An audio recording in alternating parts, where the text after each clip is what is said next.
Andy and Dave Daily. I am Andy O'Reilly. Dave Cackley is over yonder, and together we put together this little Andy and Dave Daily thing here on the Muskegon channel. It is what is it, Wednesday? Yeah, it's Wednesday. I was going to say it was Thursday, but it's actually only Wednesday. And I have survived yet another round of harsh, deep surgery in my mouth. Yes. Once again, okay, stop showing your mouth. Okay. I don't want to see your mouth. Nobody wants to see that. But I'm glad you came out of surgery. Thank you. Sound better. You look better. Your attitude is better. I was a little grumpy yesterday. A little bit, yes. Well, I was a little grumpy because, I have this appointment booked to go see this guy and get this thing fixed, right? Right. Not even 12 hours before the appointment scheduled, they call and they say, well, we can't do the procedure because you haven't had a consultation. Mm-hmm. Okay, I was there 2 weeks ago. You know exactly what's going on. The last thing I need is a consultation. If I pull in with a flat tire, do I need to pay you $30 for an estimate on what the problem is? A diagnosis? God. So before the show yesterday, I have to run all the way out by the mall, get my consultation, and then go back out there at 11 o'clock for the original appointment. And God only knows what that costs the insurance company, which... Right. It's just, come on, dude. Really?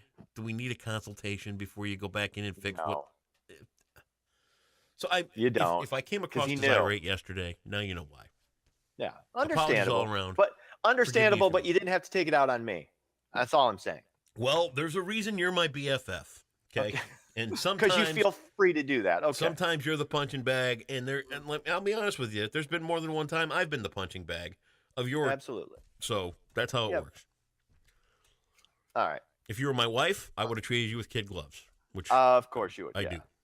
So there's a reason that I would have been. Sorry. So well, we got a lot of stuff. Grumpy, and I apologize. It's okay. We got a lot of stuff to get into. We're talking more flooding. We've got possible gun reform in Lansing, and why baths are awesome. Took one last night. Why baths are awesome. Okay. We'll get to that later. But first, this just broke literally minutes ago. Not Franklin Graham. The Reverend Billy Graham has died at the age of 99. Well, yeah, it's kind of sad. I'm sorry. Very, very sad. But, that's 99 years, a life well lived. Pretty good run. Brought a lot of people to Jesus. That was great and good. It's interesting because ABC was just ran what I believe they've had in if you know media at all, especially when there are people of note who are in their advancing years. Oh yeah. You've got it ready to roll. It's been recorded, it's in the can, and boom. They had it all out there. And once again, it's hard to say. The guy makes it to 99 and who's had that big an impact on so many lives. It's hard to say 99. Oh, it's really, really sad. It's sad, but just celebrate the guy's life. And, I'm still not a huge fan of television preachers, but I will give him a pass because he was in it long before it kind of got turned. Right. You know what I mean? Yeah, I understand. In the Graham family as a whole, I mean, all right, they're not as sleazy as some of the bunch. And look at some of the televangelists that we've had over the years, though, dude. How you want honest to God's truth? Honest to God's truth. Ahead. Sit up. Look at me. This is a great tribute. Great tribute to Billy Graham. I gave the guy his credit. Okay. I said that he was in it, and I think it was before everybody turned it into a money thing, and I think it was before everybody found out that using God is a quick way to sucker people out of $10 or $20. I give him credit. Good for Billy Graham. And I said even that for the Graham family as a rule. I think they've been pretty good. They didn't suck as much as these other people. But these other ones, my God in heaven, Jim Baker and all these, Oral Roberts and excuse me. One of the biggest parts of my campaign, is asking for some money, some support and help. Every time I do that, all I can picture are those guys on TV standing there, please send me your $10. Please give me some money. Please give me some money. And it just disgusts me.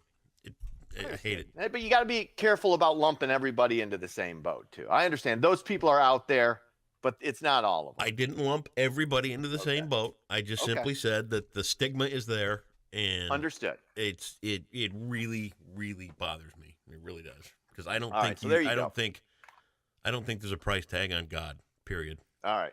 Well said. Thank you. Well said. All right. Residents who live near the Muskegon River at Croton are being urged to evacuate their homes. According to emergency services, the river at Croton measured over 11 and a half feet just earlier this morning. Flood stage is 9 feet. So you might want to get out of Dodge if you're in that area. That's not good. How's your basement? So far, no issues yet? Well, after we had the flood here that one year, I called the guy up, and he came and put the whole sump pump system in. So. Oh, cool. Yeah. Very good. So you're $3,000 I really wanted to spend on something fun like a sump pump system. But hey, it saves you long. You got to look at it long term. I know. Big picture. I did. Big picture. All right. Well, in the wake of last week's mass shooting in Florida, legislators in Lansing are taking a look at the Second Amendment. Lawmakers are examining possible bills that may take weapons out of the hands of people with mental health problems. Now, at least 48 bills have been introduced since last year to either expand or restrict access to guns and other weapons. And I think this is one of those things that both sides can kind of maybe come to some type of, I don't know if agreement's the right word, but compromise on, because mental health, I mean, here's the thing though. It's like, what mental health condition should disqualify you? If you're bipolar, should that disqualify you from owning firearms? If you, I don't know. It's going to be really, that's one of those things. It's really difficult to kind of prove when you're dealing with the mental health, what it is and what it isn't that should disqualify you from firearms. I think most of us agree that mental health plays a huge part in these shootings. But the other thing I was thinking about is the coverage on this stuff. When you talk about the actual risk that's involved, it's a lot of people in the media are painting it out like it's basically a risk to send your child to school. Your child could get shot at any moment, at any time he's in school, and it's just insane. Well, it's insane. It's not. It's true. Yes, it is. Well, hear me out. Go ahead. But your child could also get hit by a car. Your child could get killed on the bus. Your child could get, there's risk in everything every day. And, dude. But this just isn't. The coverage of this stuff is unbelievable. I mean, it's all you see for days and weeks after the fact. And it comes back to fear-mongering. Exactly. Whatever keeps you glued to the TV. Now, we talked about this the other day. Am I starting to think that an age limit on some of these weapons should be in place? Yeah, probably. Should a 19-year-old be able to go in and buy an AR? I don't know. But should we take away the ability to protect themselves on somebody because they've got a bipolar disorder? Right. This is sticky stuff, dude. We're getting into a short, quick answer. A weird territory. And getting back to the age limit thing, here's what's interesting about that. A lot of people who want the age limit on guns also want to lower the voting age to like 16, which is just ridiculous. I mean, you're stupid. When you're 16, you're dumb. I don't care how smart you are. At 16, you're an idiot. And God bless these kids who've dealt with this tragedy, this horror that I can't even conceive of. But once again, it doesn't make you an expert on firearms or firearm safety or how to prevent these things from happening. I mean, I've had case in point. Look at something I've dealt with in my life. I had a dad die of lung cancer. I've had family members deal with cancer. I got a sister dealing with a brain tumor. That doesn't make me an expert just because I've dealt with these horrific things. That doesn't make me an expert in how to prevent cancer.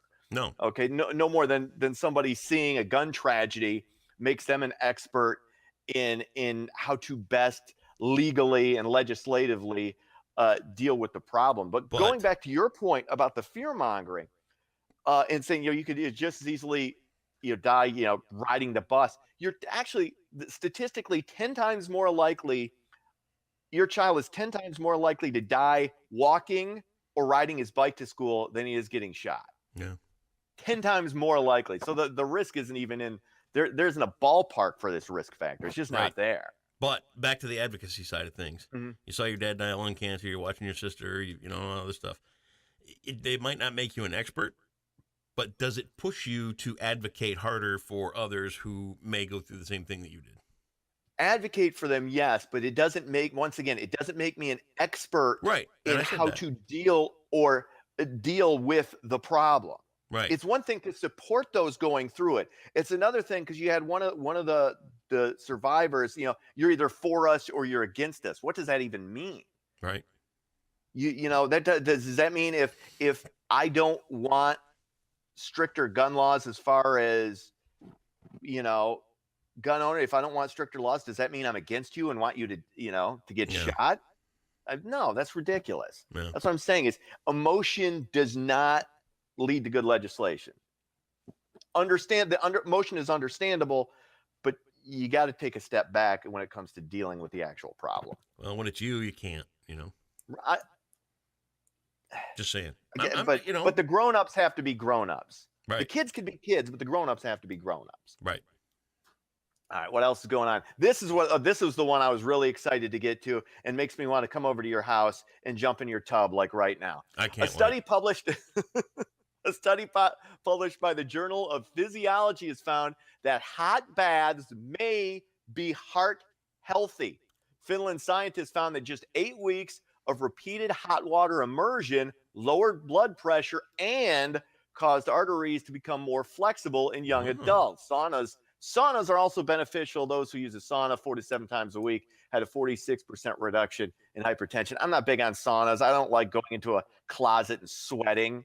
Yeah. But baths, man, give me a hot bubble bath at the end of a long day. It's nothing feels better than that, and to know it's good for you. That's even better. Sure.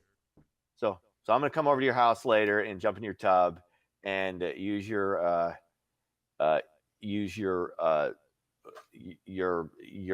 shampoo to make nice bubble baths. Because shampoo, if you want a good bubble bath, pour the shampoo in. That creates more bubbles than your typical. Around here, we use Dawn dish soap for your bubble bath. Hmm? Dish soap for your bubble bath? Yeah. Are you serious? Wouldn't lie. Why? What? Dawn, Palmolive, whatever. Something like that. Never thought of that. So you more of a bath or a shower guy? I forget. No, I take a bath every now and again. Yeah. About every now and again or every night? About every other. Switch it up, half and half. Depends on what kind of hurry I'm in. If I'm in a hurry, I take a quick shower, get washed up. Yeah. Irish Spring here, Irish Spring there. Yeah. Get all the good spots. Yeah. On another night, I might just flip on the TV, watch a little Ancient Aliens, see what Giorgio Tsoukalos is up to, and enjoy a nice bath with some Palmolive or some Dawn dish soap. Kick back, relax, watch some TV in the tub. Ancient I used to eat Aliens KFC in the tub from time to time. Sets the mood. Talks about Puma Punku. You ever eat in the tub though? Eat? No. Like KFC? No. KFC chicken, while you're taking a bath, is really oh man. I'll have to put that on my list of things to do. Okay. Before I think about that. KFC chicken in the tub. Thank you. There you go. Sports. Sparty on to the Big Ten Championship. Michigan State knocks off Illinois 81-61. How does their song go again? Hail to the victors. No. Clinching at least a share of the Big Ten title. They can clinch it outright, beating Wisconsin on Sunday. But I will say this for Michigan, and Michigan fans take note. They're a legitimate.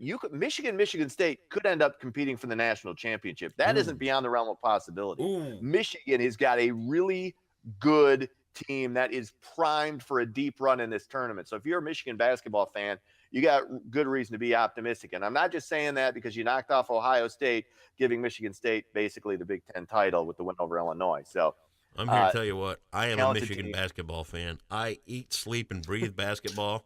I love it. That those Fab Four, they are on fire this year. Love them. Okay. And I'm trying to think of their names that play for Michigan. Okay, we're done now. I think we're done. I think we're done now. Go have a good Wednesday. See ya.